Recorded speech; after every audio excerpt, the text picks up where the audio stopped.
Hello, everyone, and welcome back to the show. This is Reservations, and I'm Rain Whalen. And I'm Froderick Frankenstein. Oh, Jesus Christ.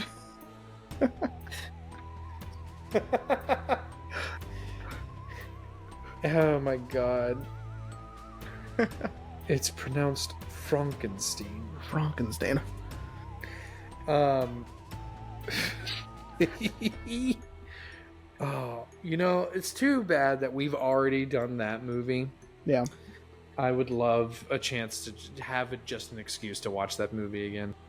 Don't you, it's the perfect time. This is the time of year to watch it, you know? That is true.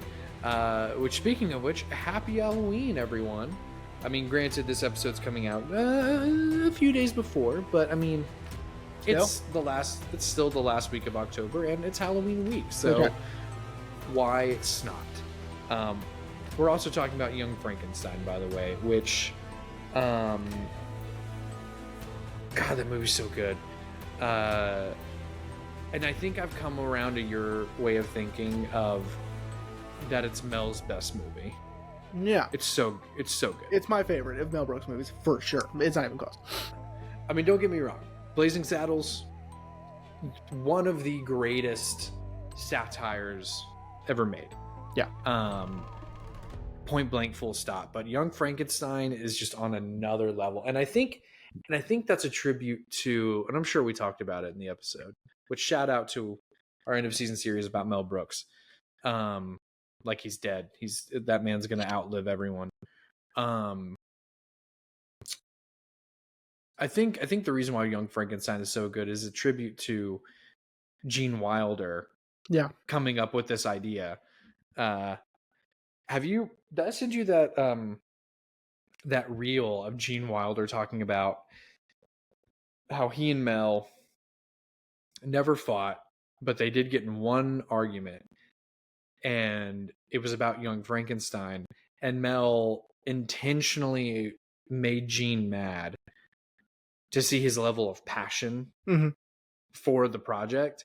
I don't remember the specifics, but Mel wanted Gene to get mad, and Gene did, and Mel was like, now I know we're doing the right thing, because if you would have just kind of brushed me off and been like, or agreed with me, then I would have known your heart wasn't in it.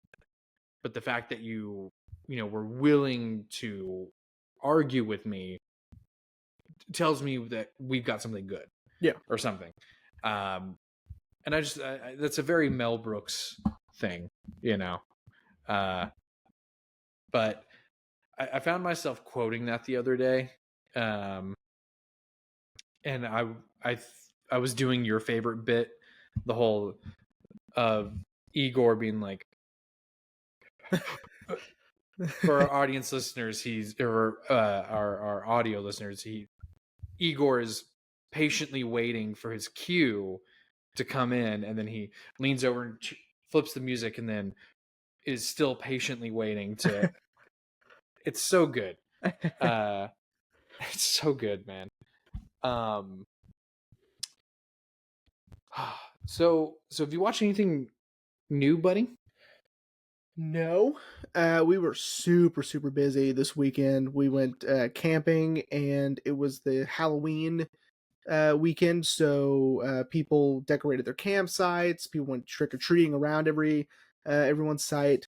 Little Miss Lady, she was a bumblebee, so we're Haley and I were little bumblebees. Dad and Dee came with, and Dad was a beekeeper, and I know, and Dee was a gardener, so it was a theme. Yeah, that's funny. Yeah, Ash and I went and did Rocky Horror Night at Yucca Theater, and we were Beanie Babies, which was Ashley's idea. I pitched Dr. Venture because I don't know why that just kind of popped into my head. I was like, yeah, put me in a bald cap, give me a speed suit, Dr. Venture. But she was like, no, so the costume it's for her and her teachers.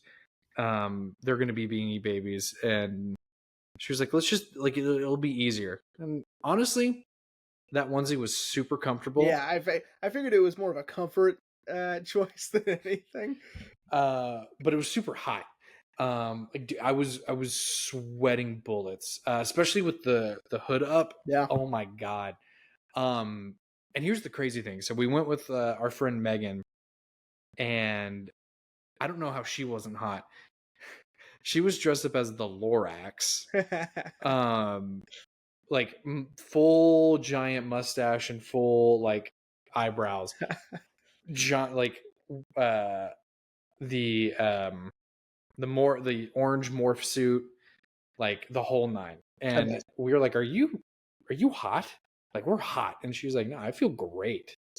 And she won third place at they had a costume contest, and she won third place. Nice. But what was kind of funny is the announcer lady didn't know what she was. And so the people who won first place, by the way, I mean, they don't listen. If they do, I mean, cool, but I don't think they do. It was a group costume, which I felt like was kind of cheating a little bit, because it didn't work if it was just one person. It was an Ozzy Osbourne costume. Yeah. So you had a guy as Ozzy, his mom, friend, girlfriend, I don't know, an older woman to him. I don't know the relation, but she was Sharon. And then they had a third person dressed up as a headless bat, and the Ozzy character carried around its head. I see. And that's the only reason why they won first place. I'm sorry. But yeah, but the announcer lady was like, and you are, like, into the mic, and like, and you are, and Megan was like, the Lorax, and she was like, the Lorax, and the Lorax, third place. But thankfully the people there knew exactly Of course, who she was. Crazy. Although I did jokingly say, as we were walking up, because Megan dropped a bombshell on us, she was like, I've never seen the movie. I was like, excuse me? Wait, any of them? Not even the 70s cartoon? Really? I was like, well, Rocky Horror Nights canceled. We're watching the Lorax now. By the way, had you ever been to the Rocky Horror Night at the Yucca? Okay. Yeah, we Ashley and I went in 2016 before we were married, and before we were even engaged. And that time we went as themed characters from the movie. I was Eddie, and she was Columbia. Maybe Future Rain will put up that picture. We made it further in the costume contest that year. Nice. But we still didn't win. Was anybody... Because when I went, I don't remember what year it was. I'm not going to try. It was probably I guess I'm going to try 2012, 2013, something around there. Okay. And when I went, nobody was dressed up like the characters from Rocky Horror. And it upset me, because that's what I had been told I would see, right? Well, especially with that episode of The Venture Brothers. I mean, anything. I mean, it's like, Dad has been to a few of these, and he was like, yeah, people dress up, people act out the scenes in front of the screen while it's going, and it's like, well, that sounds like fun. And that didn't happen, and their DVD was scratched. It's like, just go get another one. Oh, no. I know. Thankfully, we didn't have any issues with that. Although they didn't play the UK version, which has an extra scene in it. They played the US version. Anyway, when we went in 2016, I want to say 90% of the people there were all dressed as some sort of character from the movie. That's crazy. This year, I would say it would maybe about 30%. Everyone else was dressed up as different things. Right. Ashley, the reason why Ashley and I didn't do another Rocky Horror themed costume was just because we were like, let's try something different. Because what pissed us off, who we lost to in 2016, it was also another group costume, which again doesn't work unless you're in a group, which is fucking bullshit. We lost to the Addams Family. You're always gonna. So we didn't even lose to someone dressed up from the movie. Right. So, I mean, which again happened over the weekend. So, was anybody Frankenfurter? Yeah, there was. Good. There was one girl. She almost beat Megan. Like they were in the running for third place, but you know the Yucca uses the whole like cheering as voting, and people were cheering just slightly louder for Megan. I see. But yeah, she was dressed up as Frankenfurter.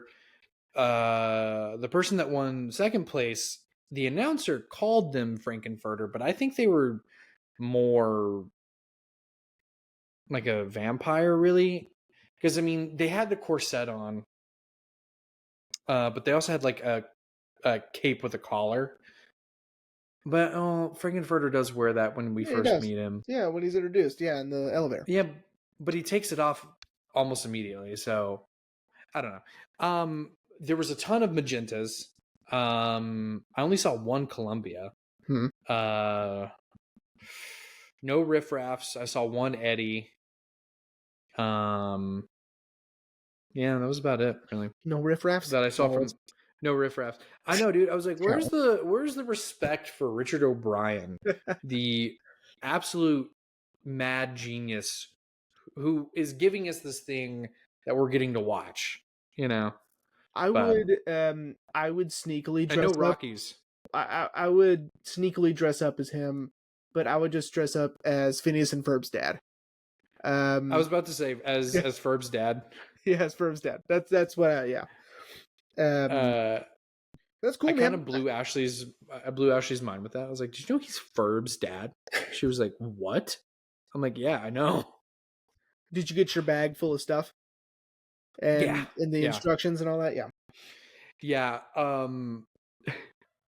I don't know what triggered it, but we're getting to the end of the movie. You know, majority of stuff is gone. Yeah. And everyone, you know, because they gave us all glow sticks for there's a light at the Frankenstein place, and then you're supposed to wave it.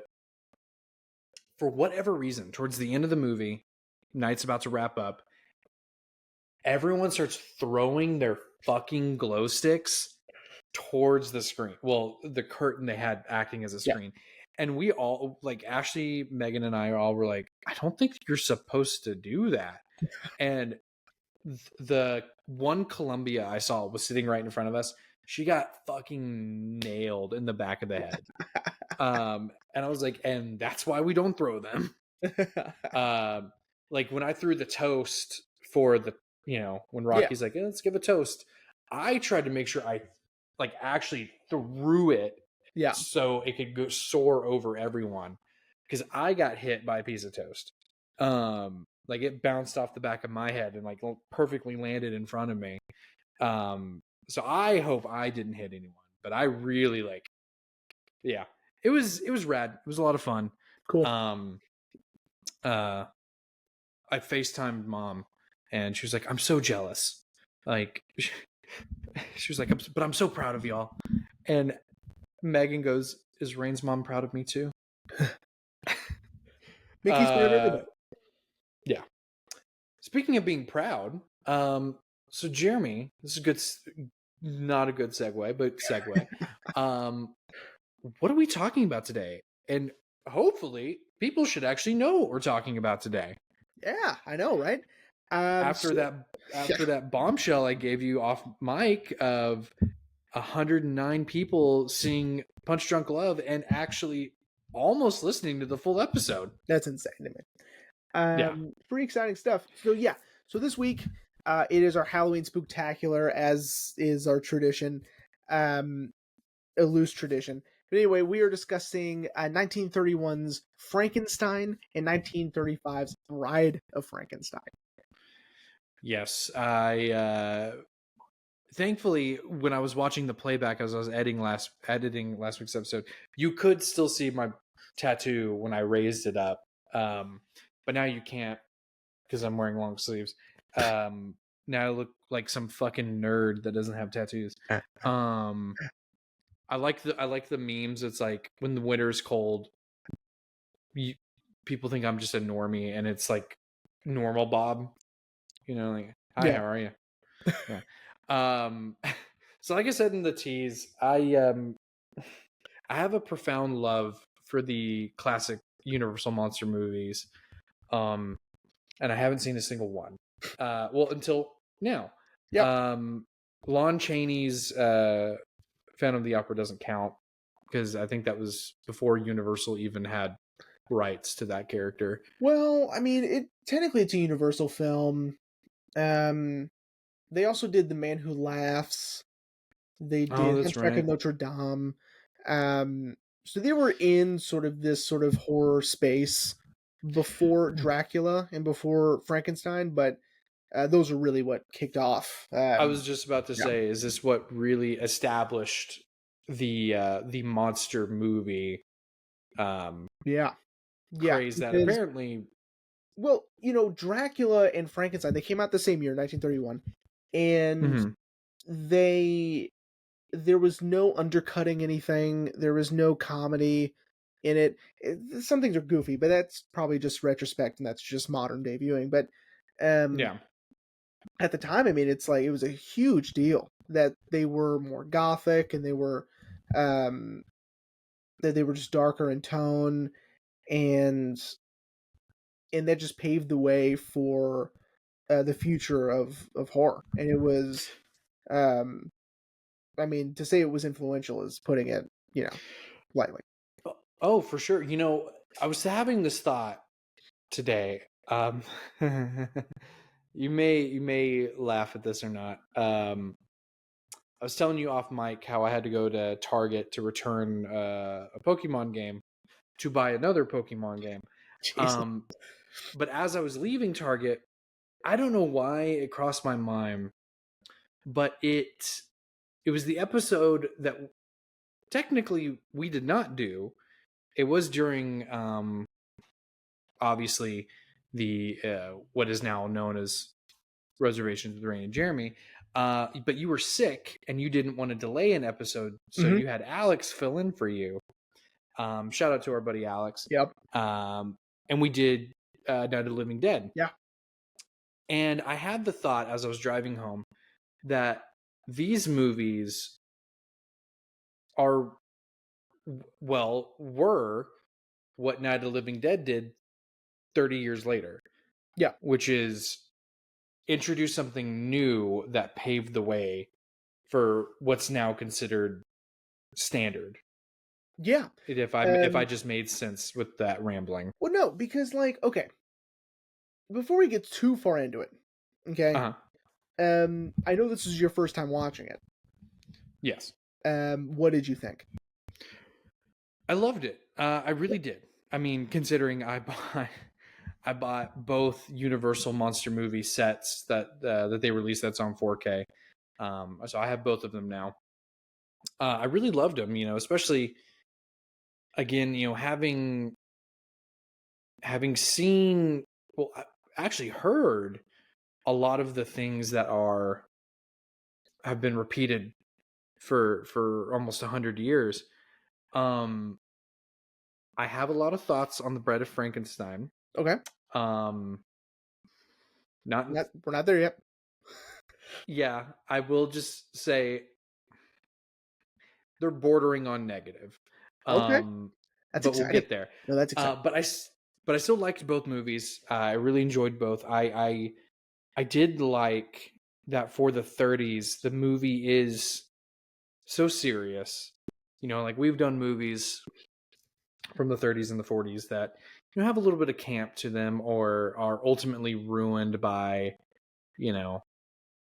something in the end, like our was it our Ministry of Fear episode that ends on a joke? Yeah. So that's sort of that cemented these films in a different category as well, because it wasn't there was no sort of twist at the end where Mm-hmm. things are easily explainable, or it was not supernatural after all. Mm-hmm. These are real monsters. This is, in this world this is happening, right? And that's what separates it from what came before it. And it's just, it's a juggernaut. It was a huge success. Dracula came first, and Dracula and Frankenstein were both not really based on the books that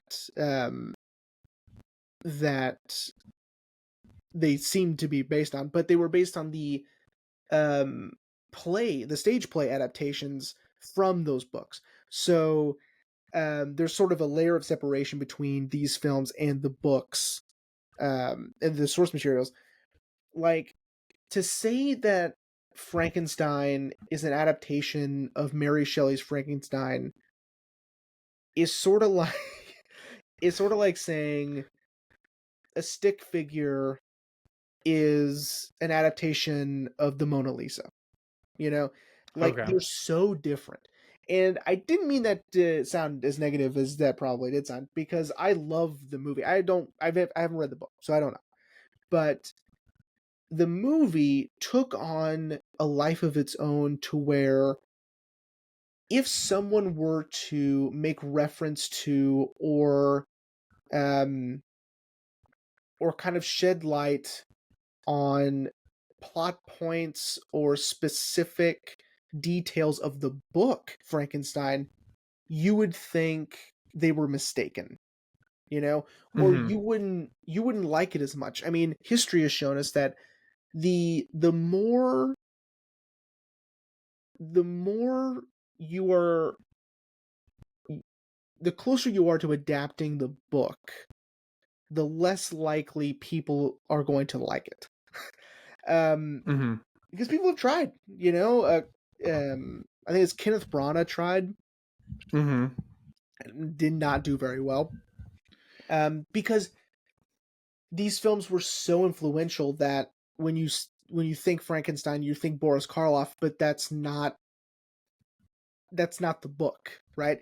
Yeah. In the book, he's much more eloquent. He speaks English, you know. Yeah. He is very intelligent, especially compared to Boris Karloff's um, character. And it's obviously the stories are different with Frankenstein himself, and his journey and his reasoning and his character, because he's more three-dimensional in the book and he's less in the movie. But I don't know, there's something about the movie, that the way that it's just streamlined, and that it's so matter of fact, and that, you know, I don't know, I don't need Henry, in the movie. I don't need Henry Yeah. Frankenstein to be three-dimensional. I don't, I'm fully on board with him being this mad scientist with a god complex, you know? Yeah. That's fine with me. Um, Victor Frankenstein in the book, I, from my understanding, he has a lot more depth to his character. His relationship with Elizabeth is a little more fleshed out. The wedding is way different. There are things that are similar, but all in all, um, it's completely different from the source material. Same with Dracula. Dracula, the reason why people wear, capes with the collars, and they put on the accent, and they have the slick back hair, all of that is just Bela Lugosi. Yeah. It has nothing to do with the source material. In the book, he's an old man, in the very beginning. Francis Ford Coppola's adaptation is closer to the book, right? Um, Mm-hmm. and so that's a little more accurate in terms of the source material. Um, I mean, besides Keanu Reeves' accent, but um, I sidebar, I quoted that the other day. Because I had asked Ashley if she's ever seen it. And she was like, "That's the one with Gary Oldman, right?" And I was like, "Yeah," and that's where a very famous "I've crossed oceans of time to find you." Such a cool line. it's a cool line. Well, Gary Oldman's the best. Yeah. Anyway, Role of all a that. lifetime and Tiptoes. Oh my god! All that to say, um, is that, with this movie, it's a unique example of the adaptation overshadowing the source material to almost make the source material not look as good. You know what I mean? Like that's Mm-hmm. almost unheard of. You know, um, Yeah. to have this film adaptation to be so much more popular and and so and so ingrained in our modern culture that if you were to see an illustration of Mary Shelley's creature, and then if you were to see Boris Karloff's, you would automatically know Boris Karloff is Frankenstein's monster. I don't know who that other guy is, Yeah. which is insane. Um, Well, and I guess, we're going to be getting the actual closer adaptation of the source material with Guillermo's Frankenstein maybe, that's coming pretty maybe soon. So, I don't want to. I don't know. Probably it's probably gonna be a lot closer to the source material. I mean, I'm excited about it either way. Because I love Guillermo del Toro. I mean, we both do. yeah. But okay. So Frankenstein. Frankenstein is such a unique horror film in the sense that in 1931 we have this character Henry Frankenstein who is he obviously has this god complex. He shouts it to the rooftops that he knows what it's like to be God because he's created life, right, from nothing. Mm-hmm. And what I love about Frankenstein's monster is that we are both terrified of him, but we also have so much empathy for him because he is sort of out of his element. Every time he is violent, it's always due to a misunderstanding or Mm-hmm. that he is just misunderstood and he's sort of out of place and he doesn't know what's going on and he's confused.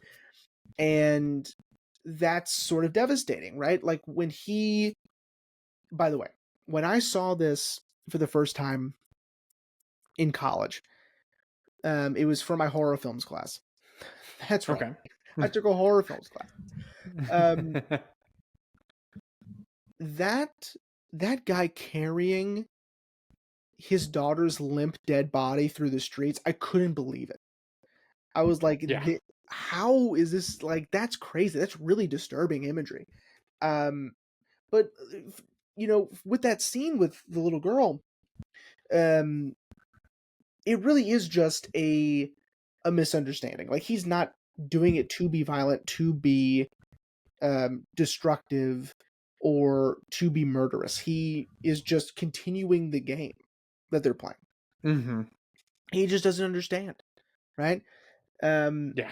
so you feel really bad for him, but you're also terrified of him. I mean, his introduction to the film is incredible, right? Because what James Whale does in 1931. So when we did M, for instance, Mm-hmm. I talked about the unique ways they're using sound with the whistling, right?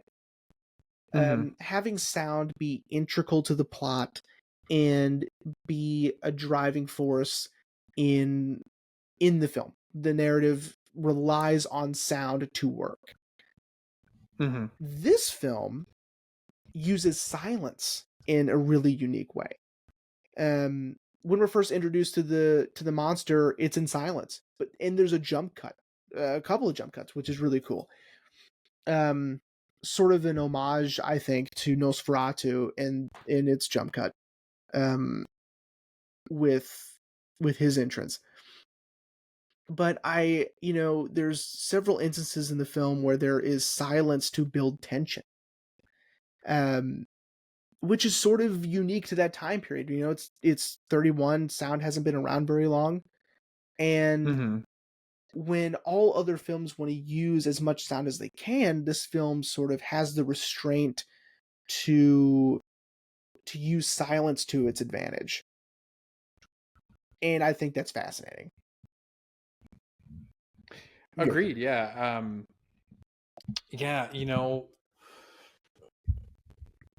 Yeah. having having done a movie of, you know, fictionalized Hollywood with Babylon, which is another one got pulled. I forgot to mention that. You know, it was sort of jarring a little bit that we open the film with sound, but then there are those moments of silence. But you're right, it did sort of build tension, and for me at least, I was glued. I was like, oh, what's gonna happen now? Because I can't hear anything. Yeah. There's no background music, there's no nothing, you know. To use like a modern example, like to use like Sinners, for instance. Mm. Even though that movie's great and It was fantastic, awesome. perfect movie. I have sidebar, I have told Mom I did want it to be a little scarier. But anyway, we have music cues to signal to the audience of tension, but yeah, the silence is just so, it truly is, the silence is deafening for this. And it's so great. Like it's so good. Yeah, because there are moments like, not only when we're introduced to the monster, but even as far into the film as its final moments, when Henry and the monster are in the windmill. There's that moment of silence where Henry's still trying to keep him at bay, and they're in that they're on either side of that spinning wheel, which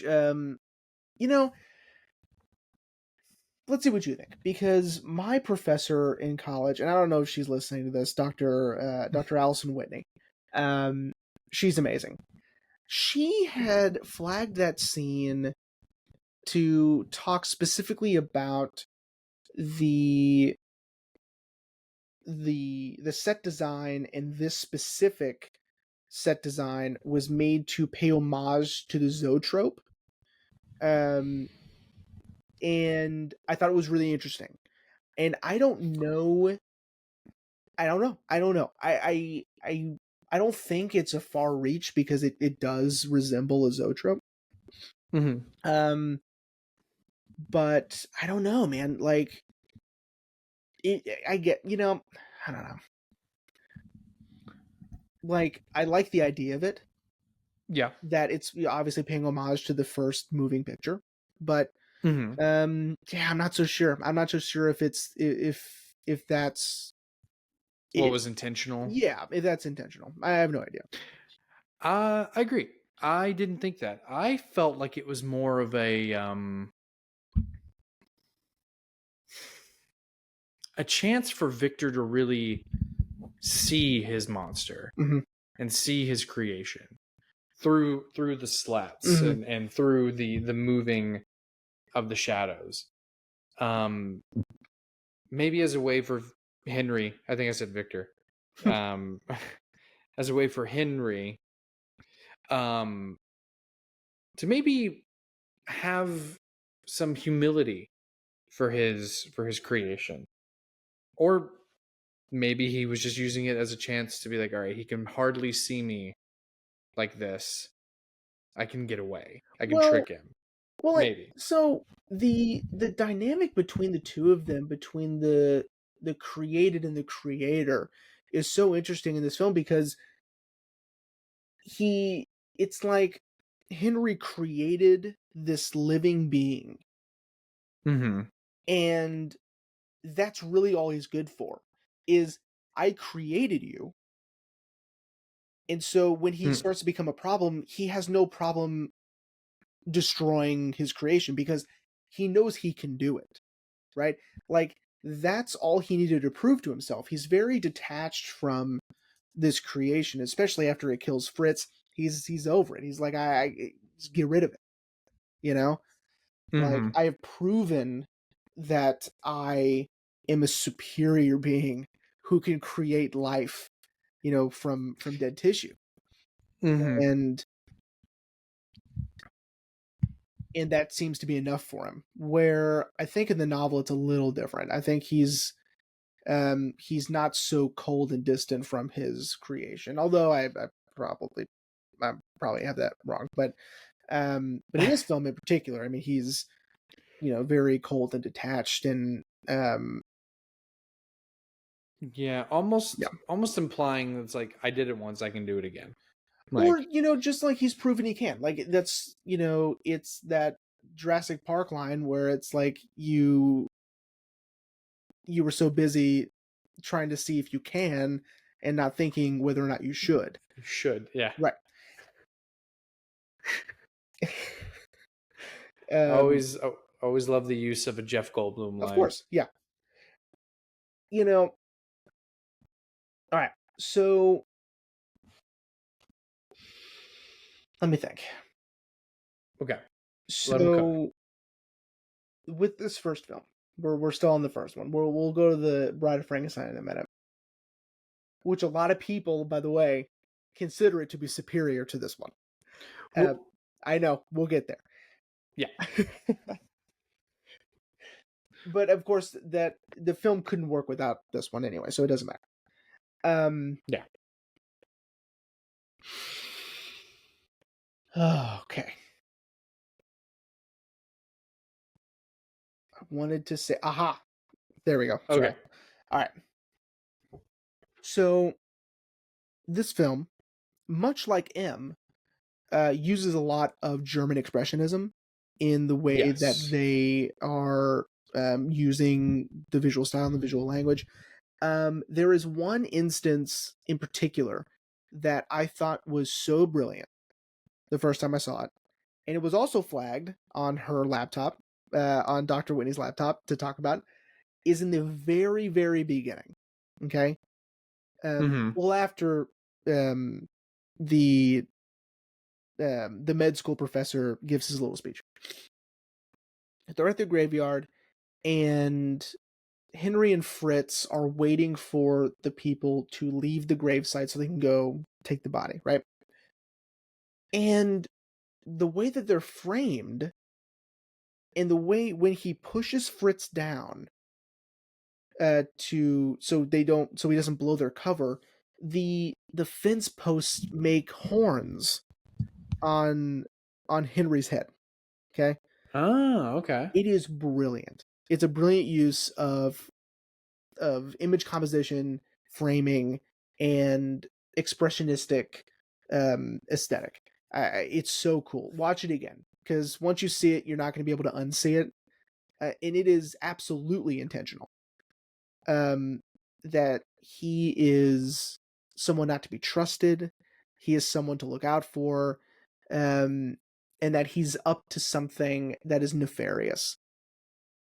And that's sort of the whole, that's the whole thing. Like, he's bringing life into this world, but he is not considering the consequences. Mm-hmm. Yeah.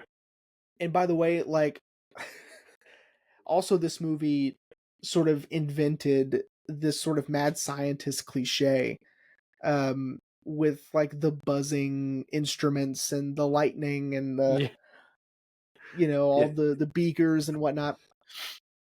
It's like the American Family Guy cutaway of the whole like, all right, and Mr. Edison, we will use your invention to light our homes and keep everything warm. And Mr. Tesla, your invention will be used in the background of monster movies. And Edison's like, oh, He wanted that one. yeah.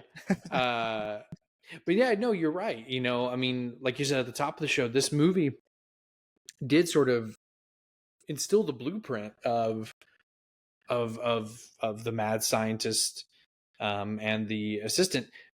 Further proof by what we opened the show with, Young Frankenstein. Yeah. Which, of course, again, if you want to hear our thoughts on Young Frankenstein, go listen to our Young Frankenstein episode before it's taken down.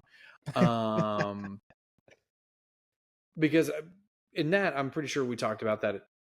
Everything was intentional because Mel was trying to pay an homage to this film.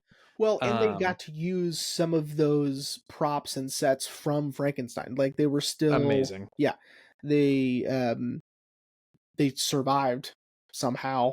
Those 40 years, um, Yeah. which is insane.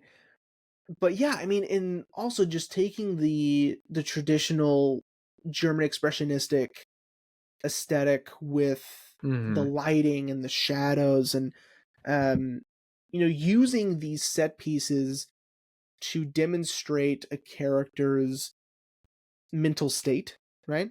Or emotional Hmm. state. Um Using the light um that he reaches for because it's the first time he's ever seen it. I mean, it's incredible. This movie is amazing. Um there's nothing about this movie I would change. The pacing I think works. Um I could have used less of his dad, but that's fine. Um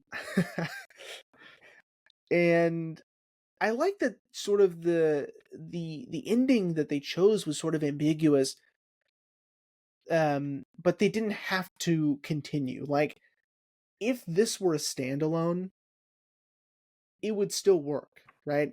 We Hmm. had, I would say that the closest this movie comes to being sort of like a traditional Deus Ex Machina, sort of like a twist ending where everything's fine, is that Henry survives. I think that that's sort of like their version of like this sort of everything's wrapped up sort of ending, but Hmm. not having any clear indication of what happened to the monster is sort of left ambiguous, which I like. And it really helps the sequel, moving forward, because they don't have to retcon anything. They don't have to retroactively go back and be like, well, okay, fine, he, escaped and he's fine. It was never outwardly stated, which helped, I thought. Um, Hmm. yeah, I agree. poor Henry never got to get married in the first one. Well, and they the only thing they really had to do for the sequel is just recast a couple of people I and know. tweak the story Yeah. a little bit, but other than that, yeah, you're right. And yeah, and I agree. You know, not saying I hate this, but I do miss the days when movies were just standalones and there Sure. doesn't have to be a uh, a um a hint at a sequel. Yeah. You know, um, shout out to Long Legs, man. Fuck that. I don't need a sequel. That movie was great. Um, Sinners. I already pitched you my idea what I think would be good for not necessarily a sequel, but maybe a spinoff. Um, but I'm not going to get into that now because I don't want anyone to take that idea. But but I mean, yeah, like I mean, again, I love Marvel movies, but like when can we just have like a standalone thing? Like let that be like just yeah, you Yeah. know. But also I get it.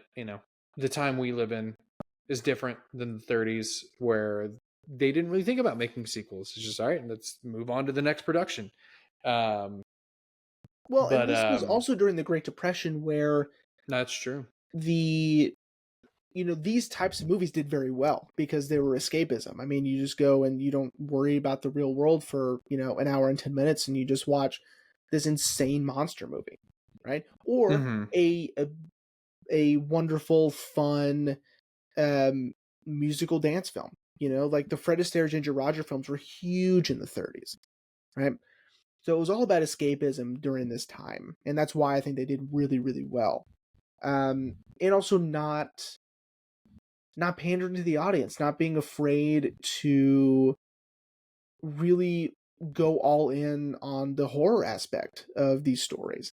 Um, Giving Yeah, I them was gonna say true monsters really helped solidify them as hits. Yeah, I was gonna say, you know, when we see Fitz dead, like it's not just like a silhouette.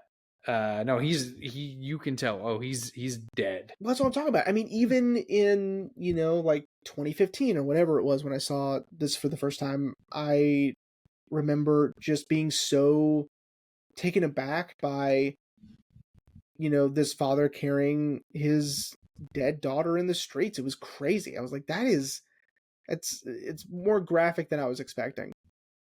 Mm-hmm. Um, Yeah.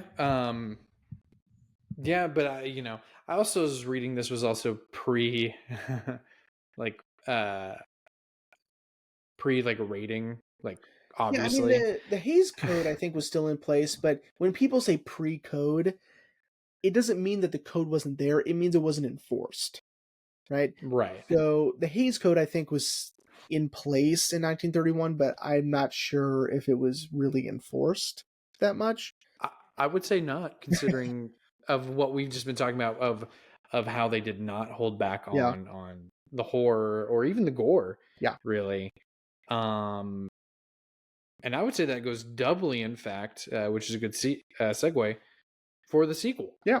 For the Bride of Frankenstein, I would say, if anything, um, that the the bride is significantly more.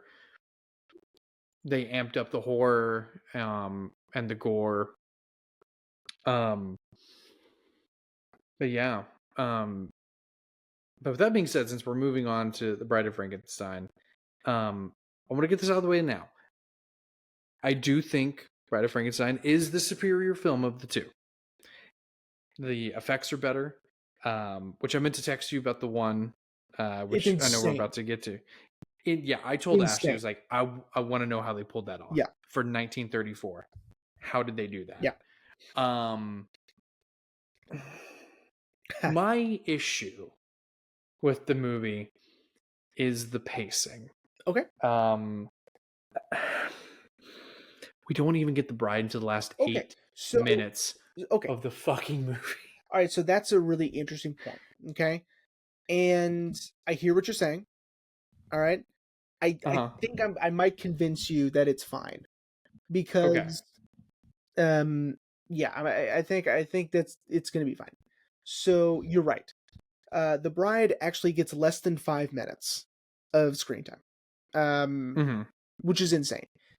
However, something that I didn't catch the first time I saw this, and I can't believe I didn't catch it the first time, is that Elsa Lancaster plays both Mary Shelley in the beginning and she's the bride.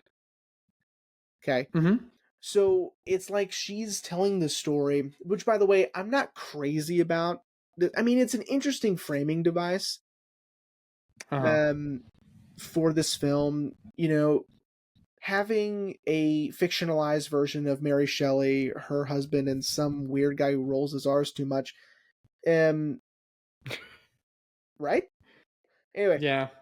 um, and them. I mean, by the way, to even in to even imply that Mary Shelley um, told the story of the 1931 version is insane because, as we've already discussed, they're not even close. It's apples and oranges. But um, so anyway, is that, a bad thing? That's up to you. But um, it was an interesting framing device, but I don't know if I loved it, you know?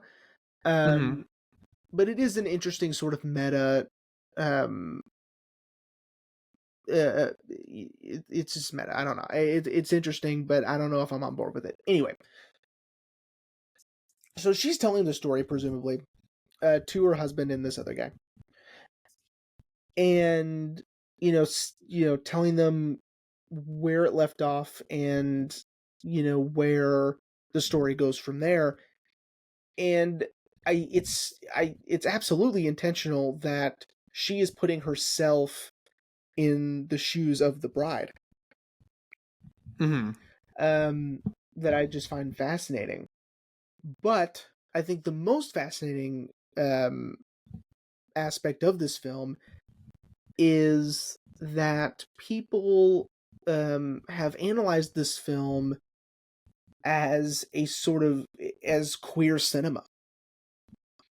Okay. Okay. All right. Here we go. You ready? Okay. So let me get names right because I don't want to screw this up. Because that guy's name is crazy. I think. Right. Okay. So yeah. Pretorius. I knew I was going to forget. Okay. So in this film, we have Henry, and he is the wind is knocked out of his sails with his mad sciencing. Okay, he's over it. He's like, I did it. It almost killed me. I'm done. Yeah. Right? Yeah. However, he has unintentionally sparked an idea and a sort of sparked a passion and a I don't know. I guess passion would be the word for his former mentor, Dr. Pretorius, where Dr. Pretorius is fascinated by creating life himself, right? And the way he does it is he creates them from scratch. Basically, like he's not using dead tissue, he is basically growing life, growing little people. Okay? Yeah. And he doesn't want to do that. He wants to do what Henry accomplished. And he needs his help to do that. And he can't do it by himself. So he threatens and blackmails and persuades Henry to help him create a woman, a mate for his creature. And people have insinuated that this is sort of an allegory for two men creating life together, right? Okay. Also, James Whale was openly gay. He was one Okay. of the only openly gay directors in Hollywood at the time. And people have said that there's a lot more queer-coded things, queer-coded being obviously a modern term, but in this film, right? And there's someone I had read somewhere that he had given a note to Ernest, the person who plays Dr. Pretorius, to play his character as over the top, bitchy, old homosexual. Like, do it like that. Okay. And so that's why he's a little camp, right? So it's funny you mentioned camp beforehand, that, films would rely on camp rather than stick with straight horror. This one adds in the little bit of camp with Dr. Pretorius because he is sort of over the top and a little campy, right? Yeah. But I just find that fascinating that there is some sort of latent homosexuality undertones with Henry and Dr. Pretorius. And once I read that, once I did some research on it, it makes sense. I don't think that's a reach in this film. I think it's valid, and I think that there is some evidence to suggest that is correct, right? However, in the research that I did, there is conflicting messaging happening in this film because yes, they succeed. However, Henry and Dr. Pretorius don't end up succeeding together, right? The movie ends with Henry running back to Elizabeth and escaping, thanks to his former creation. Yes. And then everything else sort of just burns to the ground. And it's sort of like, well, is that sort of signifying that, using this queer theory allegory, then is the heterosexual relationship, supposed to be seen as the righteous um and um correct viewpoint? Who's to say? I don't think James Whale would have done that intentionally, um given his lifestyle, given his homosexuality. But it's hard, because like I do believe that these these analytics are accurate. I don't think that they're it's too far out of left field. Yeah. That's really cool. I mean, I'm gonna be honest, I didn't even think about that. Because okay. I did find it interesting, that Henry is so quick to be like, no, I'm not doing this again. But I'm gonna be honest, I kind of forgot that he almost died in the first one. So I'm like, why is he being such a bitch now? That makes sense. He almost died. He almost died. So of course he's gonna be like, yeah, no, fuck this. We're leaving. So I didn't pick up on that. I am, however, I forgot that we're supposed to see this movie as Mary Shelley coming up with this story to entertain her husband and their family friend, right, or whatever. Or their friend. Yeah. I kind of forgot about that element. Yeah. Because now it makes sense for the bride to finally be revealed at the very end. And she rejects the monster, as where the 95% of the movie is the monster, more so for the audience learning that the monster has some humanity to him. Yeah. He is capable of goodness, but he is really like a child, where given the wrong influence, he could become something else entirely.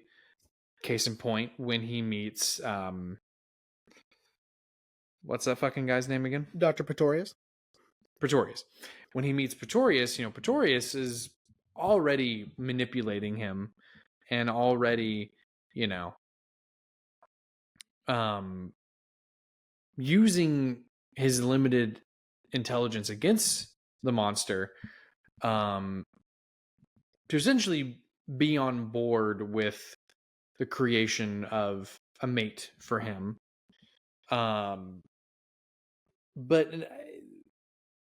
But see now, fuck. Yeah, no, this movie's great. This movie's fantastic now. Forget what I said about the negative things, because it makes sense.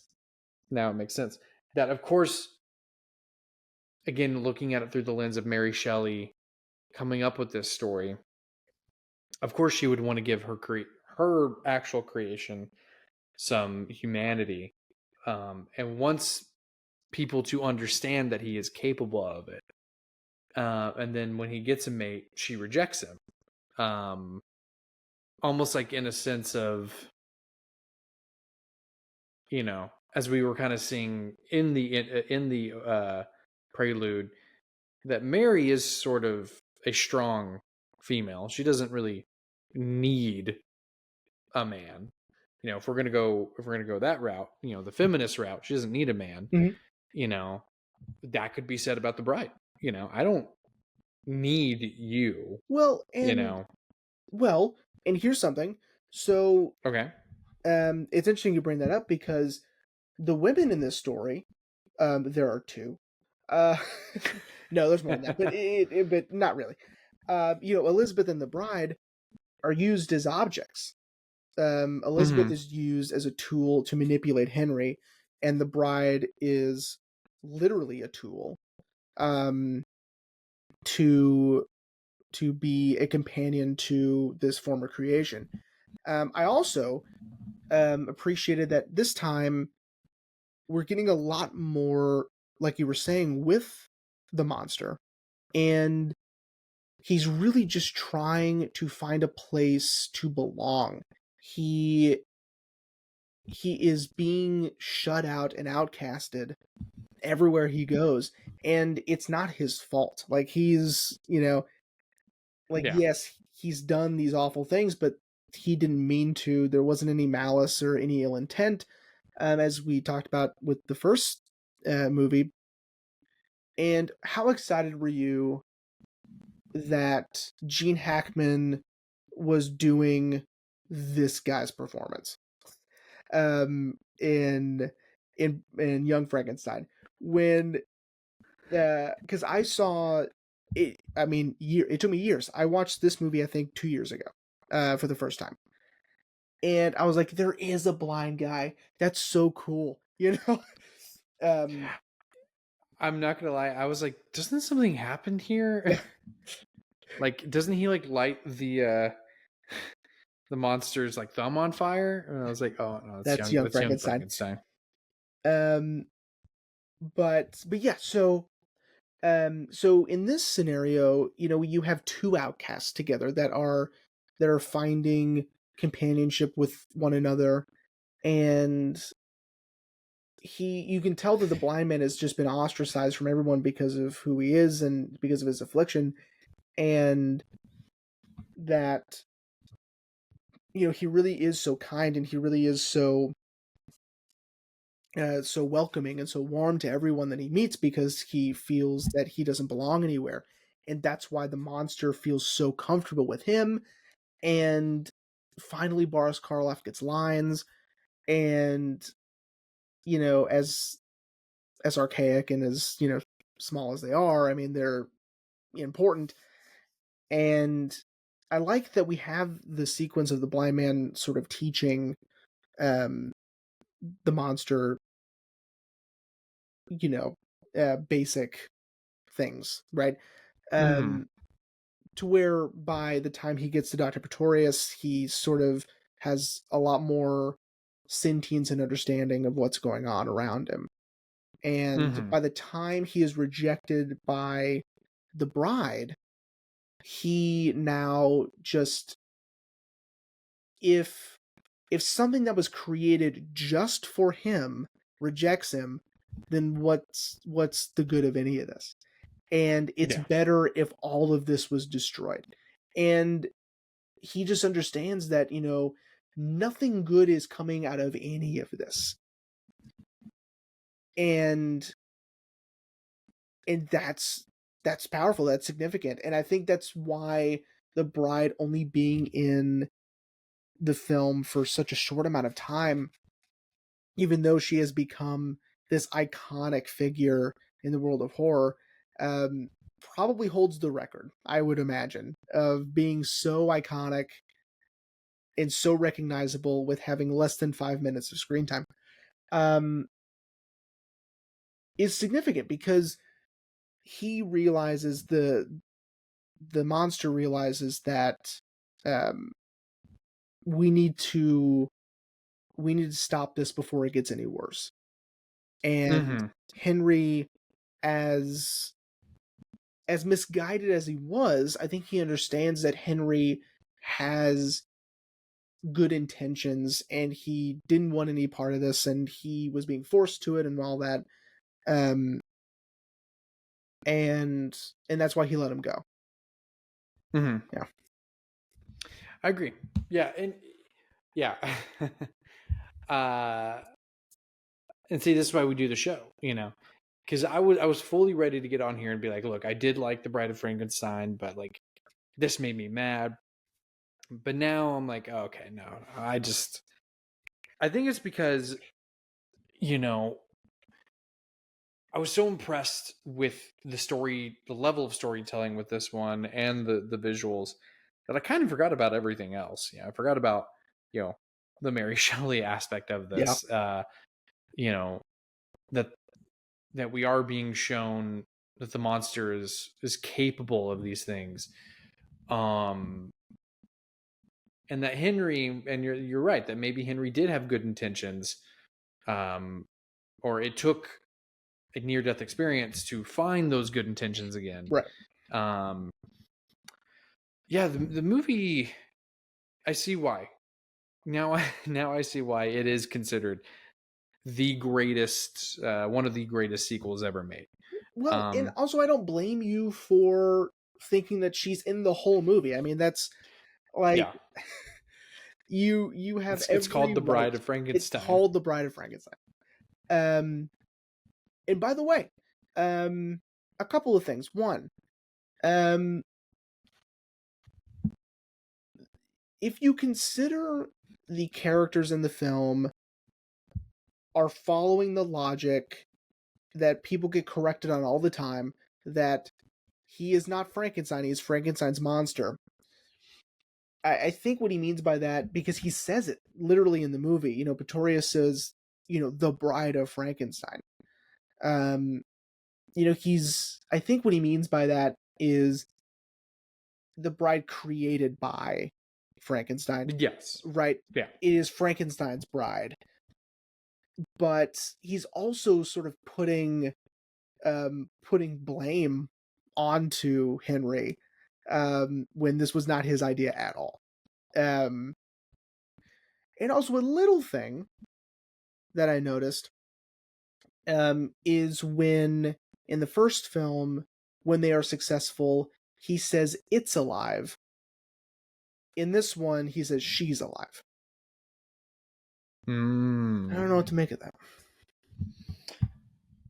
I guess maybe we could, you know, using a modern lens, use it as, you know, we can use, you know, gender politics a little bit of that. It in the first film, he doesn't consider it a man or a he, it's an it. But with this film, you know, looking at it with a feminist lens, her being a woman is significant. Like, that's the whole reason they're making her in the first place, right? Yeah. As an object, but it's just ironic because she is literally being created to be an object. Yeah. And so, you know, it would also fit in this scenario as well. But the fact that it's a woman specifically, I guess, is important. But then again, that does tie back into what I was saying about her maybe being a strong female character because she rejects the monster. Right. You know, almost in a sense rejecting of, I'm not this thing that I was made, you know, for you. Yeah. More specifically, to use another modern term, something that James Gunn used for Creature Commandos with the Bride, because she's DC canon. Granted, it's not this version of the Bride. They took this version and just kind of twisted it a little bit. But the same thing, you know, James wanted her to be a strong female character, and she also fucking hates Eric Frankenstein, which is his name that he's given. But yeah, I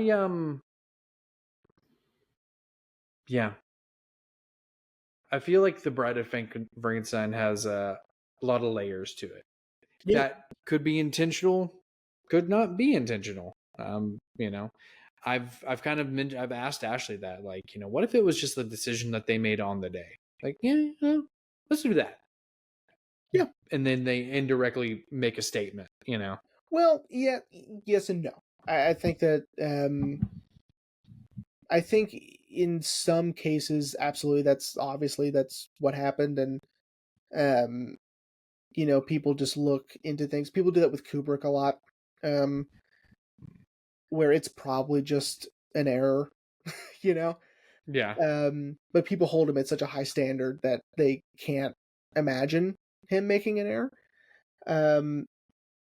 Even though more than one person is involved in making a movie, so it didn't have to be his error at all, right? Anyway, but I think in this case, you know, it's weird how doing this, you know, really does affect the way you watch movies. Because I remember the first time I had someone tell me, I think it was also Dr. Whitney, we watched Psycho, and she was talking about there's a couple of shots that take place at a bird's eye view um on the second floor at the staircase, and we were just looking above, right? Mm-hmm. And she's like, the bird's eye view is significant because he stuffs birds, right? And so the bird is significant um in both his hobby, which is taxidermy, but birds specifically, that's all he does. And having it be a bird's eye view is, I'm like, that seems like a reach. But now I'm like, no, that's absolutely intentional. I can't believe I ever thought that that wasn't intentional. you know and i Yeah. and I think we sort of underestimate the thought that goes into some of these decisions um in these movies, right? Mm-hmm. And sort of underestimating the sort of, not just the thought behind it, but also just the amount of attention to detail and visual language, and underestimating just like what it means to come up with a shot composition. And for specific directors it's important. And Mm-hmm. I think for James Whale, I think he was putting in um some of these queer ideas in there, and maybe hoping people would notice. I'd hope so. Yeah. With that being said, buddy, are you ready to wrap up? Yeah. Yeah, man. I love the movies, and I'm a little disappointed in myself that it has taken me so long to finally see these movies. But hey, you know what? I have all the classics now. You do. I've got Dracula, I've got the Wolfman, Creature of the Black Lagoon, The Invisible Man, uh, Phantom of the Opera. Um, and maybe I can try to convince Ashley to watch one with me because she doesn't like black and white films. But I'm like, I can be like, hey, well, hey, they're not silent films, That's right. so. Well, I think your next Um, one should be The Invisible Man. So, for sure. yeah. Because I mean, I had an idea for a tattoo to go with my Bride of Frankenstein, but I think I've run out of room on my arm That's a shame. to place him somewhere, Nah. which sucks. Maybe, I don't know. Aaron may pull something out and be like, "Oh no, dude, I can fit that right here." Yeah. Like, oh, thank God. But yeah. Well, buddy, are you ready to hear about what we're talking about next week? Yeah. Okay, so hang on, let me get this pulled up real quick because I don't want to fuck this up. I kind of gave you a little bit of a tease. Oh. A subliminal tease. Yeah, earlier on. In the in the episode itself. Interesting. We are keeping up with sort of a horror theme. Oh, okay. For next week. Exciting. I know nothing about this film, obviously, because I mean, again, this is part of my my going through my my criterions. All I know is that a lot of people have said that it is a really cool take on vampires. Mm-hmm. And who better than this director to use sort of vampirism as his debut film. So next week, buddy, we are talking about the, like I said, debut film from Guillermo del Toro, Cronos. Cool. This one's been on my shelf for a while now. Here, let me see. The Criterion website actually now shows when you added films into your collection. And I know I've had Cronos for quite a while. And I'm not gonna lie, it has kind of scared me a little bit. Yeah. Because I'm like, I don't know if I want to watch that yet. I don't know if I'm physically prepared to take on a film such as Cronos. Here, let me see. From what I remember, it's pretty good. It's been a few years since I've seen it, so. It says I added it January 26th of 2023. I feel like I've had it longer than that. But yeah, you know, and then I was looking through what's remaining on my list, which it is on my list. I didn't veer off the list this time. You didn't. But I was like, I don't know. And then, I don't know, my eyes just hit it when I was looking through the Criterion website of my collection. I was like, you know what? Just like Punch Drunk Love, Guillermo's really hot right now, you know? like I said, I did a subliminal tease. He's got a movie coming out in less than a month, which I'm very stoked for. Yeah, very excited. I meant to say this earlier, but they released some images of Jacob Elordi as the monster, and I was like, no, don't want to see him. I do not want to see them. No, you gotta be surprised, man. We gotta. I don't know why they do that. Yeah. But I was like, you know what? The only thing I know about this is that it is an interesting take on vampires, and I don't remember who it was on their In the Closet episode. They picked it, and that's what they said. They're like, you know, such a really cool, unique take on vampires. And I was like, well, it's Guillermo. Of course it's gonna be really cool and really unique. Yeah. Add it to the list. So yeah, man, I'm really interested to see, especially considering he did this independently. Which how he got Ron Perlman for his debut film. Ron Perlman's so good. I have no idea. But thank God, dude, because I think Ron and Guillermo are such a killer combination together. Yeah. I mean, obviously, look at Hellboy. But yeah, man. Cool. That's exciting. Yeah. Well, everyone, we hope you should... fuck that up. But it's okay. We're still going. Well, everyone, we hope you enjoyed this episode on Frankenstein and the Bride of Frankenstein for the Halloween Spooktacular. And we will see you next week for Cronos.